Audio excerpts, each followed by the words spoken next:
नमस्कार दोस्तों, मेरा नाम है राहुल और आप देख रहे हैं माई क्लास। अध्याय 3 समानता, कक्षा 11 राजनीति विज्ञान, इक्वालिटी। हिंदी माध्यम में प्यारे बच्चों, इसके महत्वपूर्ण प्रश्न लेके आ गया हूं। मैं कोशिश करूंगा आपके अच्छे से अच्छे प्रश्न, ज़्यादा से ज़्यादा प्रश्न करा सकूं जो आपके पेपर में आने वाले हैं। ठीक है, तो आपने अगर कार्टून नहीं देखे हैं तो मैंने कार्टून की भी वीडियो बना रखी है, कक्षा 11वीं की भी 12वीं की भी, लिंक डिस्क्रिप्शन में दिया है, आप वहाँ जाके आसानी से चेक कर सकते हैं।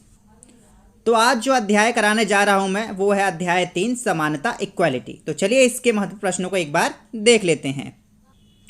इस वीडियो में कुछ महत्वपूर्ण प्रश्न होंगे, जैसे कि समानता महत्वपूर्ण क्यों है, समानता क्या है, अवसरों की समानता, ठीक है, प्राकृतिक समानता, सामाजिक समानता, ठीक है, औपचारिक समानता, अलग अलग प्रकार की हम चीज़ें इसमें अध्ययन करेंगे। तो चलिए प्रश्न नंबर एक है आपका, समानता से आप क्या समझते हैं। समानता से आप क्या समझते हैं, देख सकते हैं आपके जो ये दिल्ली 2008 एनुअल एग्जाम में 2008 में आ चुका है। अब आपका एनुअल एग्जाम में ये आपका सिलेबस भी है समानता, तो ध्यान रखिएगा इस चीज़ को। ठीक है, तो चलिए एक बार जरूर देख लेते हैं इसे। इसका उत्तर है आपका, समानता से अभिप्राय है सभी व्यक्तियों को समान दर्जा से, ठीक है, सभी व्यक्तियों को समान दर्जा मिले। समानता का यह अर्थ है जिसके अंतर्गत समानता का व्यवहार होना चाहिए, सभी के साथ एक समान व्यवहार हो। प्रकृति ने सबको समान बनाया है, जो प्रकृति है, जो भगवान है, सबको समान बनाया है, तो सभी को समान अवसर प्राप्त होना चाहिए, ना किसी को ज़्यादा ना किसी को कम, समान अवसर प्राप्त होना चाहिए। ये है आप समानता का अर्थ। तो ये एनुअल एग्जाम 2008 में कक्षा 11वीं में पूछा जा चुका है, तो प्यारे बच्चों इसको जरूर देख लेना। मैंने सबसे पहला प्रश्न इसी को रखा है और ये इंपॉर्टेंट भी है।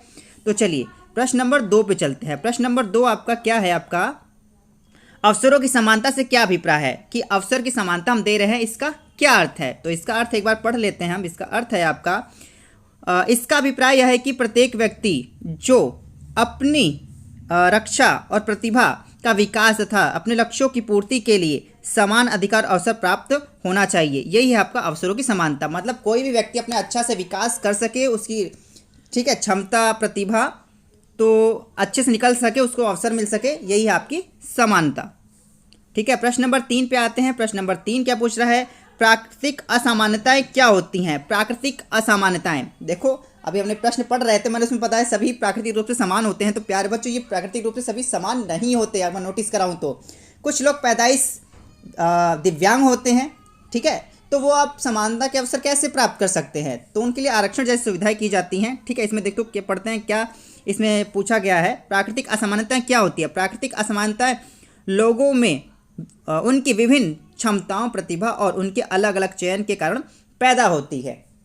कोई पढ़ाई में कम होता है तो उनकी क्षमता वही कम होती है, कुछ दौड़ में अच्छे होते हैं उनकी दौड़ में प्रतिभा होती है, जो दौड़ में नहीं होती प्राकृतिक असमानताएं होती हैं। देखो चाहे में जात से भी कुछ व्यक्ति के अंदर जो प्रतिभाएं बहुत सारी नहीं होती हैं, जैसे कि कोई व्यक्ति अगर दिव्यांग हो जाता है तो उसमें समानताएं कहाँ पे आई, असमानता ही रह जाती है।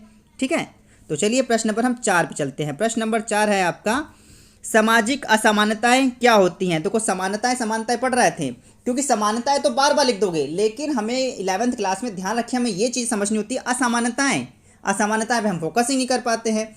तो सामाजिक असमानताएं क्या होती हैं आपकी, तो आपकी सामाजिक असमानताएं समाज में अवसरों की असमानताएं होना, सभी समूहों को दूसरे द्वारा शोषण किए जाने से पैदा होती है। जो दूसरे समूह हैं वो एक दूसरे समूह का शोषण करते हैं, तो इसमें सामाजिक असमानताएं हो जाती हैं।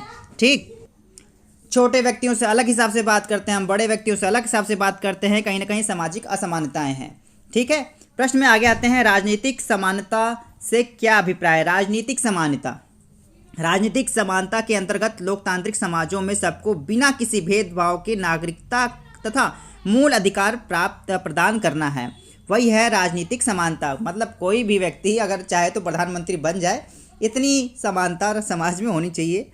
लोकतंत्र में तो ऐसा होता ही है। चलिए आगे पढ़ते हैं, आगे है प्रश्न नंबर 6। प्रश्न नंबर 6 पे आते हैं, समानता, ठीक, समानता के 3 प्रमुख आयामों को लिखिए। समानता के 3 प्रमुख आयाम, तो समानता के 3 प्रमुख आयाम हैं, राजनीतिक समानता, ठीक है, सामाजिक समानता और आर्थिक समानता। ठीक है, यही 3 आयाम होते हैं। कभी भी समानता के बारे में है तो ये 3 पॉइंट जरूर लिखिएगा आप लोग। ठीक है, चलिए चलते हैं प्रश्न नंबर 7 पे। प्रश्न नंबर 7 है, समान कार्य के लिए समान वेतन से क्या अभिप्राय है। समान कार्य के लिए समान वेतन, आपको लग रहा है ये तो अच्छी बात है, लिख लेते हैं, लेकिन एक मैं सिंपल सी बात बताऊं, अगर फिल्मों की बात बताऊँ, एक फिल्म है तो सलमान खान की फिल्म अगर वो 5 करोड़ ले रहे हैं तो ही कैटरीना कैफ को 1 करोड़ दिया जाता है। तो काफ़ी डिफरेंस होता है, काम तो दोनों समान कर रहे हैं लेकिन वेतन अलग अलग क्यों होता है। महिला और पुरुष का वेतन आपको हर जगह अलग अलग दिखाई देगा, ऐसा क्यों? ठीक है, तो ये मैंने अलग से बताया है। बाकी देखिए इसमें प्रश्न उत्तर में किस प्रकार से लिखना है। लोगों की अधिक समानता के लिए यह आवश्यक है कि एक जैसे काम करने वाले लोग को एक समान वेतन मिलना चाहिए, उसमें किसी प्रकार का भेदभाव नहीं चाहिए, नहीं होना चाहिए, नहीं हो। लेकिन ये आपके बड़े बड़े लेवल पे हो रहा है भाई साहब। ठीक है, अगर हम लोकल में देखूं, फैक्ट्रियों में देखूं तो फैक्ट्रियों में भी महिला का वेतन कुछ और होता है, पुरुष का वेतन कुछ और होता है, जबकि महिला और पुरुष दोनों एक ही काम कर रहे हैं फिर भी। ठीक है, अगर आप चाहते हैं इस बारे में और ज़्यादा जानकारी जानना तो कमेंट करें, जरूर बताएं, इस पर मैं अलग से एक वीडियो बना दूंगा। ठीक है, तो प्रश्न नंबर आते हैं हम 8 पे। प्रश्न नंबर 8 है आप, ठीक है, प्रश्न नंबर 8 है आपका, एक मिनट। प्रश्न नंबर 8 है, स्पष्ट करें स्वतंत्रता तथा समानता परस्पर विरोधी नहीं है। स्वतंत्रता और समानता परस्पर विरोधी नहीं है। स्वतंत्रता तथा समानता दोनों का उद्देश्य विकास, सुविधाएं एवं व्यक्तित्व का विकास से जुड़ा है, इसलिए यह विरोधी नहीं है। मतलब व्यक्ति के विकास से जुड़ा है, तो ये एक दूसरे के विरोधी बिल्कुल भी नहीं है। तो चलिए प्रश्न नंबर 8 के बाद चलते हैं प्रश्न नंबर 9 पे। प्रश्न नंबर 9 है थोड़ा लेंथी हो जाएगा लेकिन समझने में आसानी मिलेगी। कानून के समक्ष समानता के सिद्धांत को स्पष्ट करें। मतलब कानून के सामने समानता किसे कहते हैं, या कानून के समक्ष समानता से आपका क्या अभिप्राय है, या आप क्या समझते हैं। इस प्रकार के प्रश्नों को उत्तर देना है आपको। तो चलिए देखते हैं इसका उत्तर किस प्रकार से लिखना है आपका। इसका उत्तर आपका इस प्रकार से है, कानून के समक्ष सभी व्यक्ति समान हैं, चाहे वो भारत का प्रधानमंत्री हो या एक गरीब से गरीब व्यक्ति। भारत के कानून के आगे सभी व्यक्ति बराबर है। भारत के संविधान के अनुच्छेद 14 ने कहा है कि कानून के सामने सब समान होंगे और कानून सबकी एक जैसे या एक तरीके से रक्षा करेगा। ठीक है, इसके अनुसार कोई भी व्यक्ति कानून से बड़ा या ऊपर नहीं होगा। ठीक है, अगर इसको और मैं डिटेल्स में बताऊं तो नीचे ही लिखा गया है, इसके अनुसार, मतलब इसके अनुसार कोई भी व्यक्ति कानून से बड़ा या ऊपर नहीं है। कानून के लिए छोटा बड़ा नहीं होता, कानून के आगे गलती है तो गलती मानी जाएगी। कानून सबको एक समान मानता है। धनी निर्धन, छोटा बड़ा, ऊंचा नीचा, शिक्षित अशिक्षित का भेदभाव कानून नहीं मानता है। इसीलिए सलमान खान को भी थोड़ी समय के लिए देखा होगा, बड़े बड़े सेलिब्रिटी होते हैं, इनको भी कई बार कानून के आगे जब बुलाया जाता है कोर्ट में तो इनको भी जाना पड़ता है, क्योंकि कानून ये नहीं देखता आप कितने बड़े हो कितने छोटे। अगर आपके दो गुटों में अगर बातचीत बिगड़ी है, कानून ने बुलाया तो आपको उसके समक्ष पेश होना पड़ेगा। अगर आपकी गलती है तो उस हिसाब से आपको सजा भी मिलती है। ठीक है, तो अगर मौका मिलेगा इसके आगे मैं और डिटेल्स बताऊंगा। ठीक है, लास्ट प्रश्न में चलते हैं, 10वां प्रश्न चलते हैं। वंचित समुदाय को विशेष सहायता का उद्देश्य क्या है। वंचित समुदाय जिनको कि दबाया गया है, कुचला गया है, जैसे जब भारत की आज़ादी के दौरान, तो इनको विशेष सहायता का मतलब आरक्षण दिया गया है।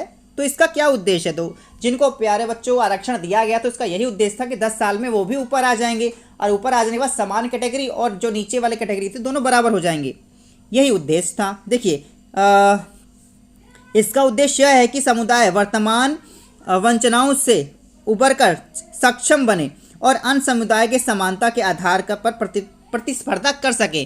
तो आरक्षण सुविधा इसी वजह से की गई थी, जो पीछे के व्यक्ति हैं वो बराबर आ जाएगा और एक लेवल के हिसाब से मतलब प्रतिस्पर्धा करे। लेकिन 75 साल हो गए आज़ादी के, लेकिन अभी भी आरक्षण धीरे धीरे बढ़ाई जा रहा है, पता नहीं खत्म कब होगा। ठीक है, तो आरक्षण के मामले में आपका क्या जानकारी है या आप क्या सोचते हैं, ये कमेंट करके जरूर बताएं, क्योंकि राजनीति विज्ञान के आप छात्र हैं। अब इसके ऊपर आपको सोचना, समझना और बोलना भी पड़ेगा।